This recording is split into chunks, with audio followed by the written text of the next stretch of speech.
Hi, my name's Cameron Carlson with AnimeLocation.tv. I'm here at Matsuricon 2015 with Mr. John Swayze. How you doing?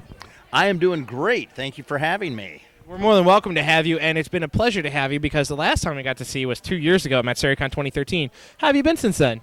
I have been doing great. All charges have been dropped, so I'm feeling very good about that. But no, it's been a great 2 years. Matsuricon is actually one of my favorite conventions. I'm a big believer that it's actually the convention scene overall that is really the driving force behind the entire anime industry. I mean, it's so much different than when I first started doing this in the mid '90s. We were just pumping out anime. Working at ADV, at Funimation, now Sentai, another place, another studio in Texas called Illumitunes, which is no longer in business.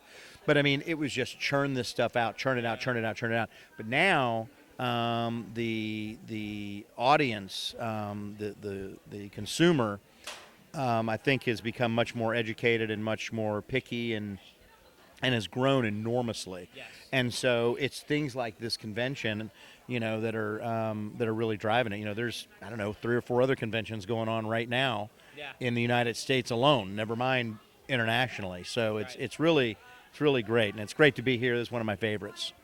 And I'll be personal with you when you say picky. I am myself truly a picky person. I will wait almost 2 to 3 years after a show comes out to see if it's worth my investment because I'll get fan reactions. I'll talk to you guys and see like how did you feel about the project, and obviously the fan reaction to it. So I think as you pointed out, fans are really more like we want better quality, we want better of everything, and it's like but you have to support the better quality items, or else you're going to go back to that old '90s mentality of churn it out. So Well, and I mean, when something comes on the scene, you just want to soak up as much of it as you can, and you'll sift through it on your own. right. But now that little process has kind of come and gone. So now I think people can be more discerning and figuring out what it is they really like, and you're not just let me watch it and I'll figure it out, because and there's such a variety of types of shows that you can't and not even, I mean, just styles and genres within the genre and subgenres and all that kind of stuff. So yeah, I think it's the fans that are really in control, which is how it should be. We want to give them what they want and that kind of thing. So Good. Now, you talk about growing with ADV way back in the day, and letting them let you grow as an actor. What is your fondest memory of working there that challenged you as an actor? Because as you had said, in the interview we'd done 2 years ago, ADV was letting you slowly mature into this actor and grow, and that's one of those things where you're like, it's fondness of letting me grow. So what would be, say, one of your fondest memories of being there and growing as an actor there? Well, when I first started at ADV back in '95 or '96, I was mainly doing Golden Boy was my very first show, and I was mainly doing smaller roles. I didn't even know really what I was doing in this field of voiceover. I've done a lot of voice work, commercials and things like that, but this was all very new. So, but I quickly gained a reputation for being able to do a lot of different types of voices, and so where the Chris Pattons and the Lucy Christians and the Greg Ayers, would get these kid roles. I was doing a lot of the older characters and stuff like that, and I will say there were certainly opportunities. I remember Stephen Foster cast me in a show called Orphan as Vulcan, and he had a voice like this, and so I got to really be a lot more charactery. But I really had a great time doing that, but I just got to do more and more and more, and then as time went on, I started to get, as more directors came on board, I became in more demand for doing lots of characters, and I'm very grateful for the opportunities that were afforded me and for what I got to do working there, not only at ADV, but also at Funimation and now at Sentai. And and just and it's always fun as an actor to be able to push yourself. When they bring you in. Well, we cast you in this because we know you can do it. It's like, okay, well, I appreciate that. And it obviously means I'm doing something right. But it's always a lot of fun, too, to go, we really want you to try this, A great example of that would be when I was auditioning for the role of Lord Death for Soul Eater. And at the time, I was working on One Piece doing Crocodile. My Bride's a Mermaid doing Gosaburo. And, so everything I was doing was like this, and it was just... People knew I could do it, and it's just like, hey, we'll get John to do that and everything. So when I auditioned for Zach Bolton, who was the director, he said this character's name is Lord Death. Well, I didn't know anything about the show, but I'm thinking, Lord Death, here we go again. I'm Lord Death, kind of a Lord Zed thing, or, And anyway, so I did that. He's like, no, listen to the Japanese. So I listened to it, and then that's how we developed the character that talks like this, and it was... I love it. I love Lord Death and that whole quirky, high pitch, yet knowing that he's one of the most terrifying people in this whole universe. Right. But he's like, no, I'm going to be nonchalant. And when you do the voice of that high pitchedness, it's like, and then I see you now. And it's so well. I'm just saying because the voice like, no, it doesn't make sense. Because of that. That's what I'm saying. It's because as an actor, you define, it's like, no, body type doesn't define the voice. The voice defines what it is. And then that's the best part about it is he gets to get angry too. So then he does get into that. So, but I'm working on a couple of shows right now. One is Agame ga Kill.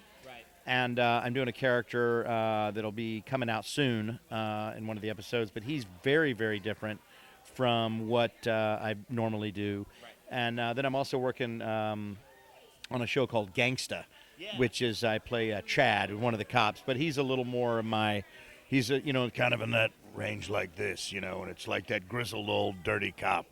It's been around forever, and it's kind of like Huang that I did in Darker Than Black, and they're fun. So anyway.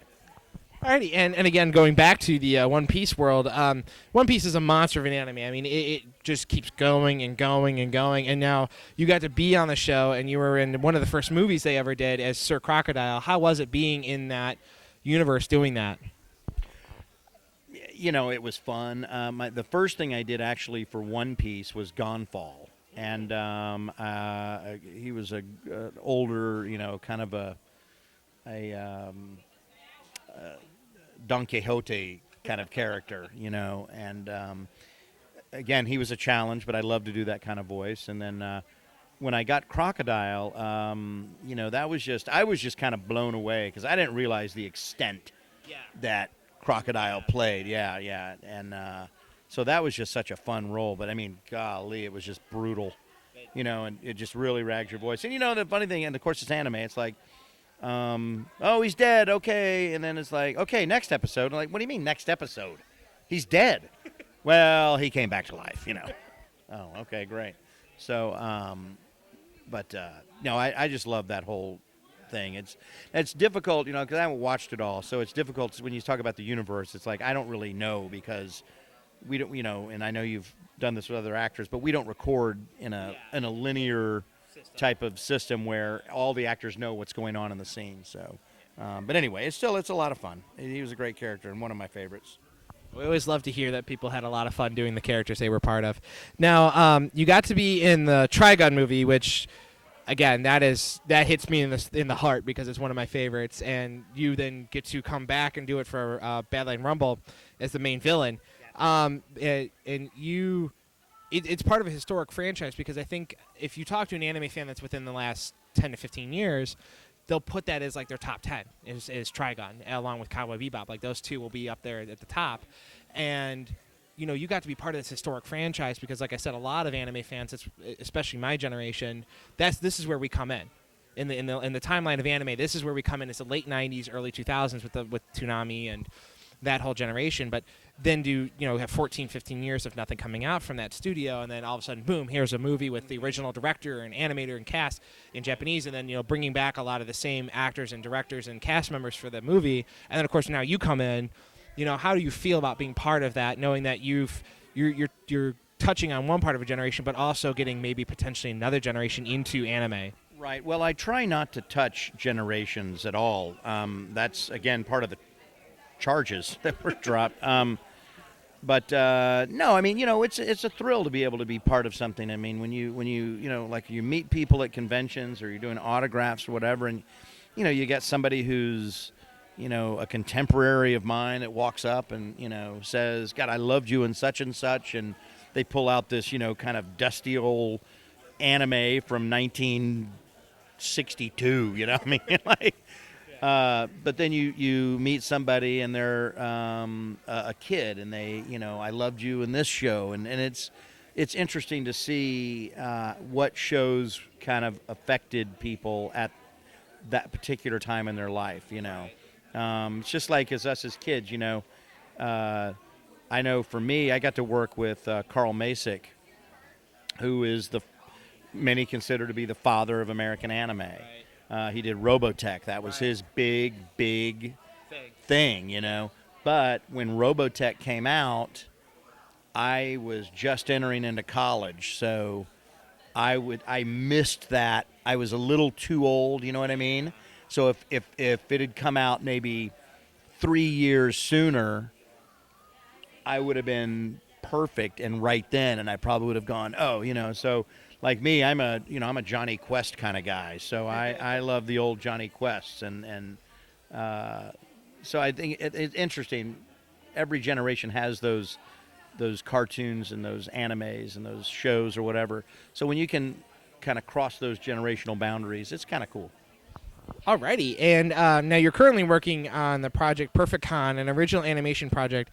How is it going, and what can fans expect from that project? Yes, so there's this movie called The Perfect Con, Khan, and we were able to get a hold of this animation that was already existing. It's CG, and it's very similar to the style. Looks kind of similar to The Incredibles. The hero has a big puffy chest and a small waist. We've got a great set of great bunch of actors. Myself, Vic Mignogna, Jay Hickman, Christine Otten,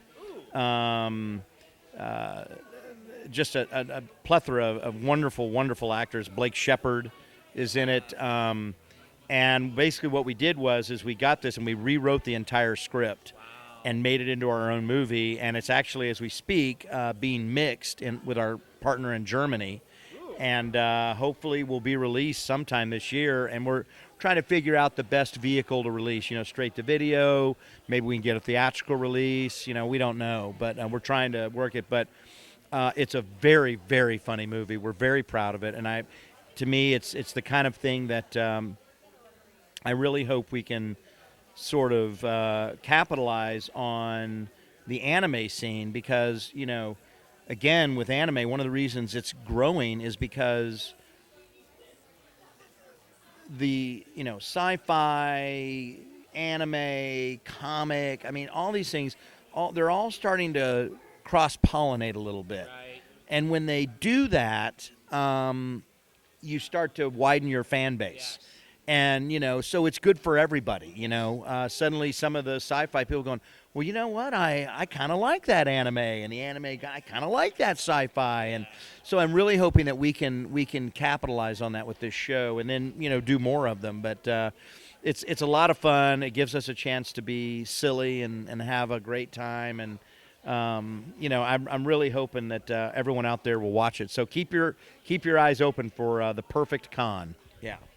Alrighty, and now going way back into your career as an actor on camera, you were in the movie Dazed and Confused. How was it working on that title all the way back in 1994? Yikes, yeah, that's a way back. You're only 5, great, thank you very much. Well, my kids weren't even born, so I wasn't married yet. Dazed and Confused was a great movie to work on. It's such an iconic film. Richard Linklater's such a wonderful and gifted director, and I'm just feel very privileged to have worked with him and gotten an opportunity to do so. It was what I like to refer to as a small but pivotal role in the movie because they're planning this big party and the party gets thwarted because the keg guy, me, shows up too soon before the parents have left. And You know, I at the time I really didn't think that much about it. I was like, it's a movie, and nobody. I mean, look at the stars that are in it. Ben Affleck was in it. Matthew McConaughey, Adam Goldberg, uh, and me. And I'm just dropping off a keg, and of course, all those guys went on to do great things. I will say though, well, I mean, I have too. I'm just saying, I'm not a McConaughey or haven't directed my Academy Award-winning film yet, but. I will say though, I did go to the 20th anniversary of the film, and it was at a movie theater in Austin, and they had, not everyone could be there. I mean, McConaughey wasn't there, and the big stars didn't make it back, but I was there, and I was really flattered because the actors that were there. Were all very nice and very cool, but it was interesting to hear how some of them had gone on and they were still struggling as an actor, or not struggling, but just still working it, and it was still a work for them. And but this one guy who played, I can't remember his name, and I'm so embarrassed, but he played Adam Goldberg's partner. He was the redheaded guy that. There were two buddies, and anyway, he's an actor, working actor in New York, and doing very well. But we were all kind of going through the line, and everyone's, much like an anime panel, and they're like, "So what are you doing now?" And I said, "Well, I do anime," and I listed some characters, and the audience started going nuts, and I was like, and as a matter of fact, I do video games. One of them is a guy named Salvador in Borderlands 2, and of course, everyone went nuts. And then after that actor came up and he's like, "Dude, that is my favorite character in that game. Man, I meet you. Oh, I didn't even know." And so anyway, it was cool. It was fun. It was a great movie, and it frankly, it opened up some doors for me too. I got cast in some other films, and they saw it on my resume. They're like, "Oh yeah, you're in that. I love that movie." So it's just cool to be a part of a little bit of Americana, So. Alrighty, and now you're back to MatsuriCon for the second time, and just in time for its 10th year anniversary. How does it feel to be back and helping raise money for the convention? I mean, we had a private conversation. We talked about how deeply cancer has affected both of us. So, how do you feel about being here and now going, okay, I can help with this, and I'm going to do some good? Last time I was here in 2013. I wasn't aware of what the convention did. So I was like, well, this is kind of cool, raising money for cancer research. At the time, my mom was battling lung cancer. And so it really struck a chord with me, obviously. My mom ended up passing away in early December in 2013. After she had a long battle with cancer, lung cancer, and she finally succumbed to it. And so coming back and being a part of this, it's it means a lot to me to be able to do something. And Nicole, who runs the convention, said, if there's anything you can bring, any swag to help auction off. And I went into my closet and I pulled everything. I brought everything I own. To sign, autograph, and give away, or obviously auction off. I shouldn't say give away, but because, I mean, it's an important cause, and I don't know if they'll ever find a cure, and I think sometimes they find a cure for cancer, and it's one type of cancer or something, it's not just a one size fits all. Right. So, so to be able to be a part of it, I think is very, very cool, and I'm excited and glad to, and I feel honored to be able to help out. I'm glad you're here to be able to help out. I really am. And now, are there any upcoming titles you want fans to know about that you are obviously allowed to talk about, because we know you can't get to those, so we'll have to hurry up a little bit. Right. So Agame ga Kill is on Toonami. Gangsta's on Toonami, and those are both shows I'm in. I'm very excited about, very privileged to be on. Another show is, see the poster over here, called Short Piece, which was directed by Kyle Jones, as was Agame ga Kill. Kyle is also one of, he's just a guy that I've worked with for years and years and years, and he's such a talented, gifted actor and just a brilliant director. And so those are, the Short Piece was actually one of my favorite. I got to do it was a lead character, and I got to do it. So anyway, those are all fun, and any other shows I got going on, there's some recurring stuff, but The Perfect Con is my big thing. Then I will say this is not anime related, but I am working on a children's book called Zeke the Spider Monkey. And last but not least, how can we keep up with you? You can find me on Facebook, friend me. I do not deny anybody friendship, and I'm getting a new website. You can check it out. It'll be johnswayze.actor. Well, thank you so much, John, for coming out and talking with us. Thank you so much. Yep.